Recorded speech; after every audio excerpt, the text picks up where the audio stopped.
Assalamualaikum warahmatullahi wabarakatuh.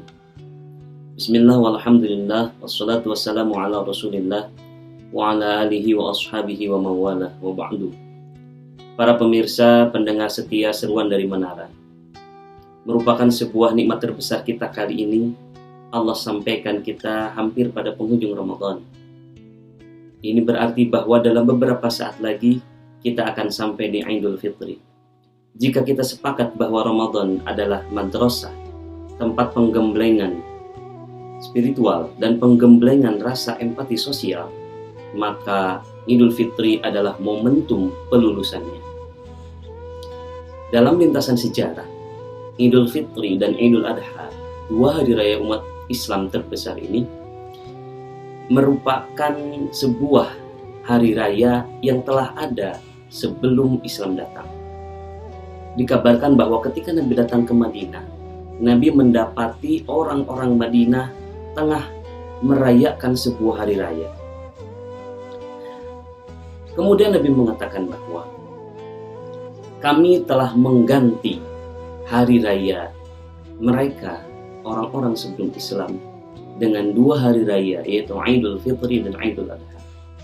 Jika mereka mengisi hari raya mereka dengan mabuk-mabukan, minum-minuman, berpesta pora, tapi Nabi mengganti isi dari hari raya ini dengan zikir, takbir, dan saling memaafkan.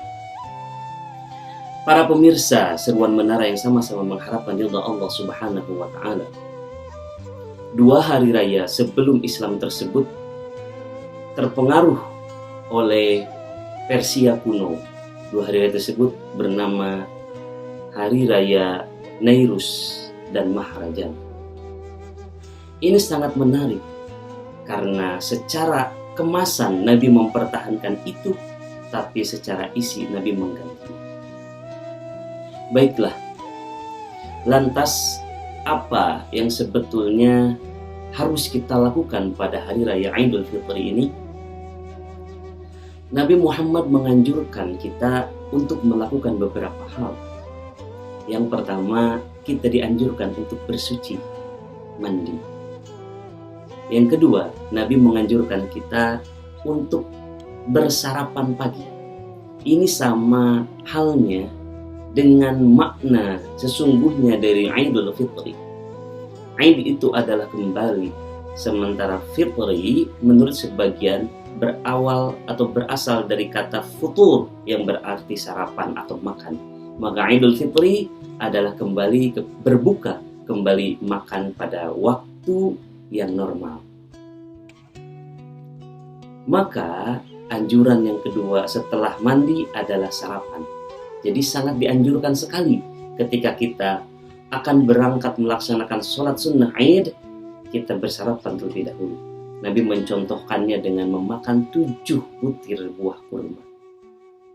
Kemudian Nabi pun menganjurkan kita mengenakan pakaian terbaik, pakaian terbersih yang kita miliki. Selanjutnya Nabi juga menganjurkan kita ketika berangkat ke tempat pelaksanaan sholat Idul Fitri dengan menjaga pandangan. Ghaddul basar. Seorang sahabat pernah ditanya sama istrinya, berapa wanita yang kau lihat ketika sahabat itu kembali ke rumahnya? Sahabat itu menjawab, tidak satupun kecuali engkau ketika aku berangkat dari rumah dan kembali ke rumah.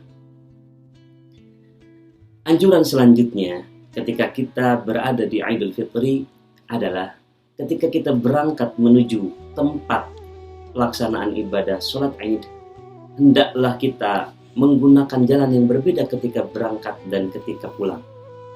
Ini dimaksudkan sebagai mengharapkan doa dan berkah dari malaikat yang Allah utus pada hari raya Idul Fitri untuk berada di setiap ujung jalan. Dalam sebuah keterangan disampaikan bahwa Allah mengutus para malaikat di hari Idul Fitri di ujung-ujung jalan.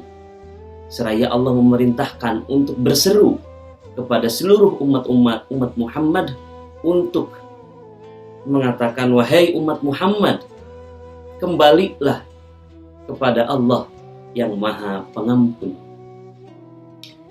Ini mengisyaratkan bahwa kita dianjurkan untuk melaksanakan sholat Id dan kembali ke rumah dengan menggunakan jalan yang berbeda supaya kita mendapatkan kembali rahmat, barokah, dan doa dari malaikat.